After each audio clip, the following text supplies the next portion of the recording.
राम राम साहब सभी को। अज्ञानी जब किसी वाणी को पढ़ता है तो उसका क्या अर्थ निकालता है, इसके बारे में आप लोगों को बताएंगे। ऐसे ही एक अज्ञानी है नितिन दास के चेले। ये वाणी तो सही पढ़ लेता है लेकिन उसका अर्थ का अनर्थ कर देता है।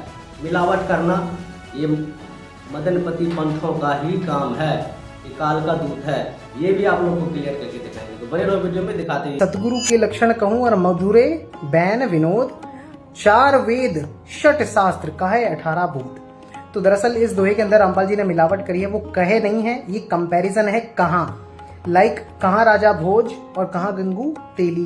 तो ये कंपैरिजन है कि वो कहाँ, यानी कि ये 4 वेद शास्त्र पुराण गीता सब कुछ, मतलब ये जितनी भी हैं 52 अक्षर से लिखी जाने वाली जितनी भी किताबें हैं, ये उस सतगुरु का लक्षण बखान नहीं कर सकती हैं, क्योंकि उसकी जो मधुर बैन है, यानी कि वो जो आवाज है वो इतनी मधुर है, वो इतनी मीठी है, वो इतनी अच्छी है कि इन किताबों के जरिए उसको बताया नहीं जा सकता है। तो रामपाल जी ने मिलावट करके इसको कहे लिख दिया ताकि ये फिट हो जाए मेरे ऊपर और सब ये कहें कि देखो ये सब बता तो नहीं रामपाल जी महाराज खोल कर। सुना आप लोगों ने इस अज्ञानी की बकवास। ये कहता है कि वाणी में संत रामपाल जी महाराज ने मिलावट की है, और मिलावट किसने किया है और कौन कर रहा है, इस बातों की आप लोगों को आगे इस वीडियो में पता चल जाएगा।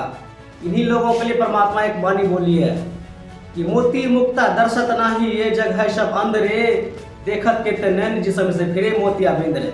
इसको मोतिया बिंद हो रखा है। वाणी क्या कह रहा है और ये क्या कह रहा है?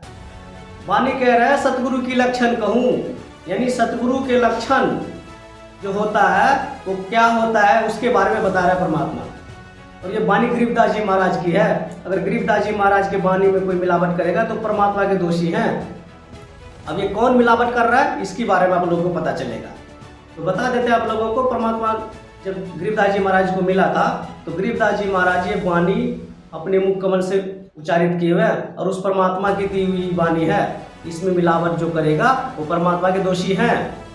तो वाणी क्या कहते हैं कि सतगुरु की लक्षण कहूँ मधुरे बैन विनोद, 4 वेद षट शास्त्र वो कहे 18 बोध। यानी वो सतगुरु होगा जो 4 वेदों का और षट शास्त्रों का बोध कराएगा। बोध का मतलब होता है ज्ञान। इन अज्ञानी को तो ये भी पता नहीं है, ये पढ़े लिखे भी नहीं थे। पढ़ा लिखा होता तो समझ जाता। वाणी सीधी सी और समझ में नहीं आ रहा है। और मिलावट कौन करता है वाणियों में और परमात्मा की वाणियों में, ये आपको सुनाते हैं। देखो, मदनपति साहिब को कबीर पंथ के अनुसार काल का दूत माना जाता है, कोई गुरु नहीं।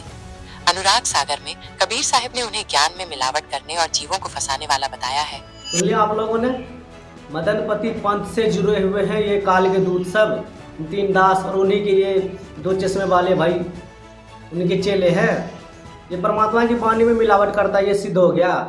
जब मदनपति पंथ ही परमात्मा काल का दूत घोषित कर दिया तो ये लोग कहाँ जाएंगे, तो बताओ। नितिन दास के जो पास फंसा हुआ है ना, उसको सोचना चाहिए कि हम कहाँ फंसे हैं। अगर अकल नहीं आ रहा है तो इन वीडियो को देख के समझ जाओ। कम से कम गूगल पे सर्च कर लो नितिन दास जी का गुरु कौन था, नितिन दास जी किस पंथ से हैं। नितिन दास जी के गुरु काल के पंथ चला रहे थे, उसी पंथ में से है। तो बताओ परमात्मा का पंथ कैसे हो गए? ये कोरा झूठ है। ये लोग परमात्मा की वाणी में मिलावट करते हैं, ये सिद्ध हो गया। ये परमात्मा के सब दोषी हैं। तो नितिन दास के फंसे हुए सब चेलो ध्यान से सुन लो और अपना अनमोल जीवन बचा लो। ये जो भटका रहा है ना तुम लोगों को संधि विच्छेद करके, संधि विच्छेद करने से परमात्मा नहीं मिलता।